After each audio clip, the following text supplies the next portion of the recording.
please subscribe and don't forget to press the bell icon to get notified whenever we upload a new video. Muzaffarpur rape कांड में CBI आज shelter home में खुदाई करवा सकती है। इससे पहले शनिवार को खुदाई करवाने की तैयारी थी, लेकिन वो नहीं हो पाई। अब सीबीआई आज खुदाई करवा सकती है क्योंकि शेल्टर होम में रहने वाली लड़कियों ने एक बच्ची को वहां के परिसर में ही दफनाने की बात कही थी।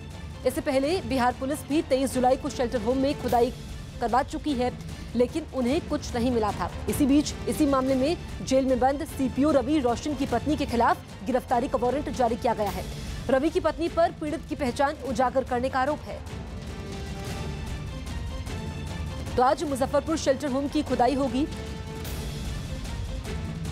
2 तस्वीरें आपके सामने हैं। आज फिर से खुदाई होगी और उम्मीद ये है कि इस बार खुदाई से कुछ सुराग हाथ लग सकते हैं। दरअसल पहले पुलिस ने खुदाई करवाई थी, अब सीबीआई आज खुदाई करवा सकती है क्योंकि शेल्टर होम में रहने वाली लड़कियों ने एक बच्ची को वहां के परिसर में ही दफनाने की बात कही थी। चंद्रमोहन हमारे सहयोगी फोन लाइन पर मौजूद हैं। चंद्रमोहन, आज दोबारा खुदाई होगी, क्या कुछ बात सामने आई है?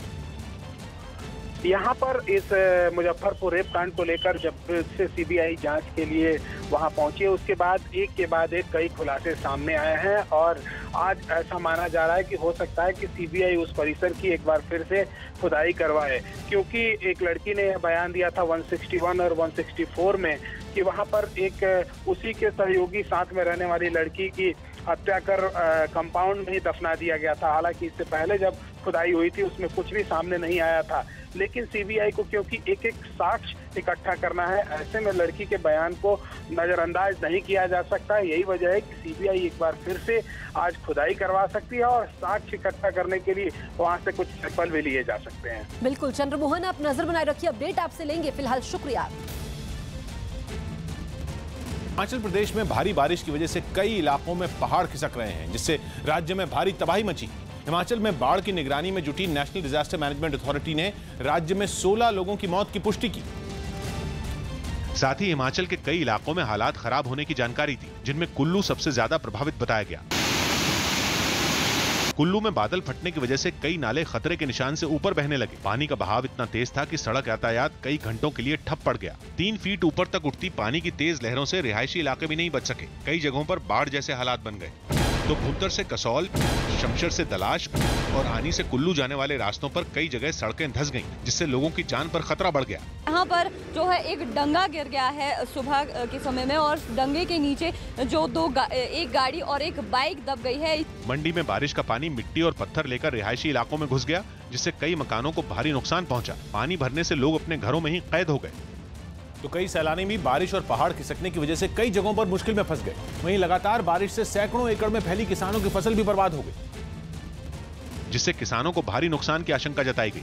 राज्य सरकार ने बारिश की वजह से 51 लाख से ज्यादा की सब्जियां बर्बाद होने का दावा किया। मंडी में भारी बारिश की वजह से अलग अलग जगहों पर 200 से ज्यादा लोगों के फंसे होने का अनुमान है। तो शिमला में पहाड़ खिसकने से कई गाड़ियां मिट्टी और पत्थर के ढेर के नीचे दब गईं, जबकि कई रास्तों पर गाड़ियों की आवाजाही बंद हो गई, जिससे लोगों को काफी मुश्किलों का सामना करना पड़ा। लगातार बारिश से Chandigarh Shimla national highway number 5 भी ठप पड़ा रहा, जिसके बाद खुदाई करने वाली मशीनों की मदद से पहाड़ के टूटे हुए हिस्सों को वहां से हटाने का काम शुरू किया गया। शिमला में लगातार बारिश और पहाड़ खिसकने की घटनाओं को देखते हुए सभी सरकारी और निजी स्कूलों को बंद रखने का ऐलान किया गया। सिरमौर जिले में पहाड़ खिसकने की वजह से कई जगह सड़कें धंस गईं, जिसके बाद जान जोखिम में डालकर लोग वहां से सुरक्षित जगहों पर जाते दिखे। भारी बारिश की वजह से मारकंडा नदी का जलस्तर भी खतरे के निशान से ऊपर चला गया और नदी के आसपास बने कच्चे मकान पानी में डूब गए। बरसात के अंदर पहला मौका, इतनी बारिश जो बरसात में इस बार हुई है, ट्रैफिक को सुचारू रूप करने के लिए, सड़कों को खोलने के लिए पूरा इंतजाम जो है सरकार के माध्यम से किया जा रहा है। भारी बारिश की वजह से नालागढ़ में 1200 से ज्यादा लोग फंस गए। उफान पर बह रही एक नदी के ऊपर बना पुल ढहने से लोग सुरक्षित जगहों पर नहीं जा सके।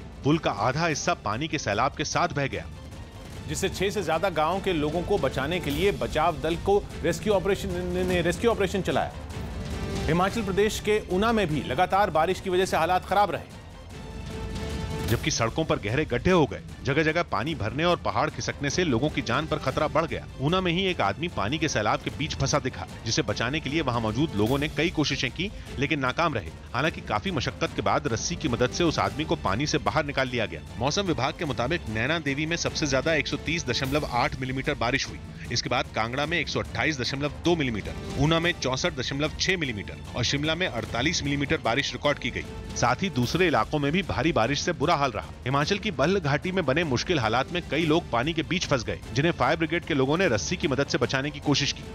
हालांकि नाव नहीं होने से रेस्क्यू टीम को कई दिक्कतों का सामना करना पड़ा और रबर की ट्यूब के सहारे लोगों को सुरक्षित जगहों पर पहुंचाने की कोशिश की गई, जिससे कुछ लोगों को तो बचा लिया गया, लेकिन काफी लोग तब भी वहां फंसे रहे। बल्ह घाटी में बादल फटने की वजह से हालात बिगड़ गए, जबकि सैकड़ों एकड़ में फैली किसानों की फसल भी बर्बाद हो गई। हमारी सारी फसल तबाह हो गई है। फसल वगैरह लगाई थी हमने, घास वगैरह सारी खत्म हो गई हमारी फसल। भुंतर में पहाड़ खिसकने से सरकारी दफ्तरों और दुकानों को काफी नुकसान पहुंचा। इस दौरान कई गाड़ियां बुरी तरह मलबे में फंस गईं, जिन्हें वहां से हटाने के लिए कुछ लोग कोशिश करते दिखे। सड़कों पर कीचड़ की मोटी परत जमने और पानी के तेज बहाव की वजह से लोगों को काफी दिक्कत हुई। हिमाचल के PWD विभाग ने राज्य की 92 सड़कों को भारी नुकसान होने का दावा किया है, जो मंडी, भुंतर, कुल्लू और शिमला को आपस में जोड़ती हैं।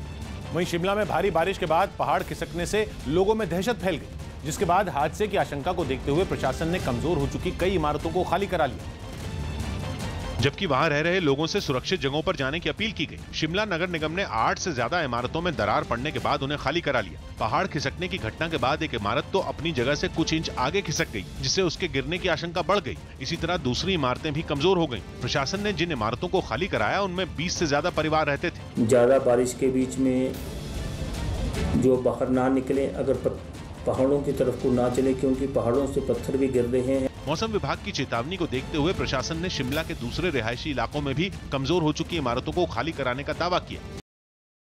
जम्मू कश्मीर में कुदरत के कोहराम से अछूता नहीं रहा। लगातार बारिश के बाद जम्मू कश्मीर में भी नदियां उफान पर हैं। जम्मू के कुछ इलाकों में तो अचानक लोगों के घरों में पानी पहुंच गया और घरों में रखा सारा सामान पानी में डूब गया। घर के बाहर खड़ी एक कार के एक पहिए के नीचे से सड़क गायब हो गई। कार का दूसरा पहिया एक सीढ़ी पर टिका था, इसलिए पूरी कार नीचे नहीं झुकी। पानी का सैलाब आधी सड़क को अपने साथ ही बहा कर ले गया। घरों के बाहर खड़ी कई गाड़ियों को नुकसान पहुंचा। लोगों के घरों में रखा सामान भी पानी में डूब गया। हमारे घरों के अंदर पानी चला गया, मतलब इतना नुकसान हो गया, फ्रिज वगैरह, कूलर वगैरह। तो जम्मू और श्रीनगर को जोड़ने वाले हाईवे पर भी हजारों लोग फंसे रहे। उधमपुर में हाईवे के एक हिस्से को पानी अपने साथ बहा कर ले गया। घंटों बाद राहत और बचाव का अभियान शुरू हुआ। बड़ी बड़ी मशीनों के जरिए पत्थरों को हाईवे से हटाने का काम किया जाने लगा।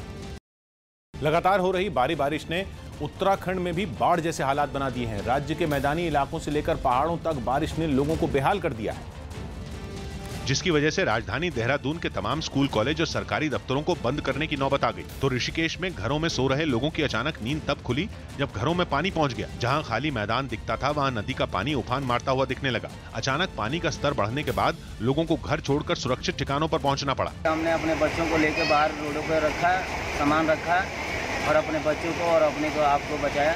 उत्तराखंड के पहाड़ी इलाकों में ज्यादातर हिस्सों में हालात ऐसे ही हैं। पानी अब घरों की दहलीज तक पहुंच गया है। राज्य से गुजरने वाली ज्यादातर नदियों का जलस्तर लगातार हो रही बारिश की वजह से बढ़ गया है। वहीं पहाड़ी इलाकों से बहता हुआ पानी शहरों तक पहुंच गया और ज्यादातर शहरों में सड़कें पानी से लबालब दिखने लगी हैं। नेशनल हाईवे 74 की तो शक्ल ही बदल गई। हाईवे से गुजर रहे लोग ये देखकर हैरान रह गए कि हाईवे नदी में तब्दील होने लगा है। हाईवे जलमग्न होने से पूरे राज्य की रफ्तार पर ब्रेक लग गया है। कई फीट ऊंचे छींटें उड़ाती हुई केवल वही गाड़ियां गुजर रही हैं जिन्हें जोखिम उठाने से परहेज नहीं है। हाईवे से कहीं बुरी हालत तो शहर के अंदर की बस्तियों की है, जहाँ सड़कों पर पानी कई फीट तक है। इमारतों के नुकसान का तो अभी अंदाजा भी नहीं लगाया जा रहा है।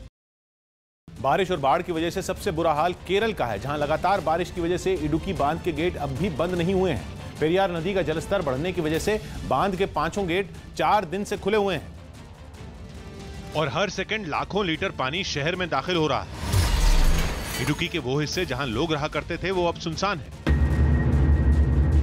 हर तरफ उफान मारती लहरें दिखाई दी। शहर में रहने वाले लोगों को सुरक्षित ठिकानों पर पहुंचाया जा चुका है और खाली पड़े घरों की दीवारें कई फीट तक पानी में डूबी हैं।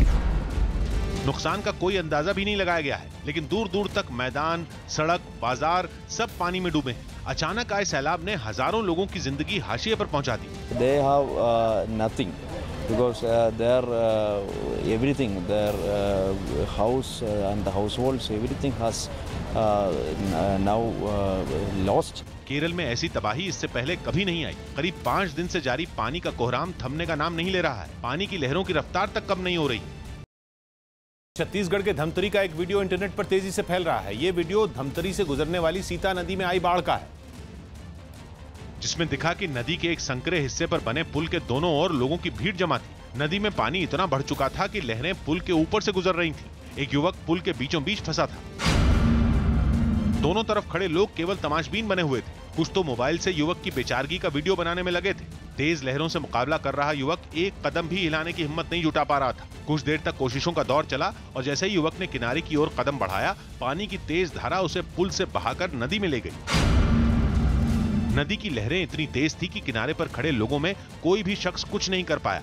धमतरी में भी नदियों का पानी शहरों तक पहुंच चुका है। पुलों पर ही नहीं, सड़कों पर भी कई फीट तक पानी जमा है। शहर के एक ऐसे हाईवे का वीडियो भी सामने आया जहां पानी की तेज लहरों में 2 जानवर फंस गए। लंबी मशक्कत के बाद भी एक तो लहरों से हारकर नदी में बह गया, लेकिन दूसरा बच निकलने में कामयाब हो गया।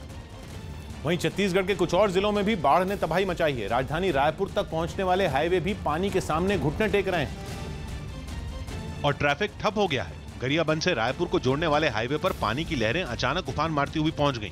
आम दिनों में हाईवे के दोनों तरफ खुला मैदान दिखाई देता था, लेकिन लगातार बारिश के बाद नदियों का पानी शहर में दाखिल हो गया है। सड़कों के लबालब होने से जगह जगह ट्रैफिक ठप पड़ा है। तो कांकेर में तो प्रशासन के अधिकारियों को राहत बचाव दल के साथ भारी बारिश में एक पुल पर पहुंचना पड़ा। अफसरों के साथ लोगों की भीड़ कुछ बच्चों को बचाने के लिए पहुंची जो स्कूल की बस में थे और बाढ़ की वजह से फंस गए थे। सड़कों की हालत ऐसी थी कि दूर दूर तक पानी ही पानी दिखाई दे रहा था। उफनते नदी नालों के बीच बचाव दल के लोग लाइफ जैकेट पहनकर नदी के पास पहुंच गए। कड़ी मशक्कत के बाद बस में सवार 8 बच्चों को सुरक्षित बचाया जा सका।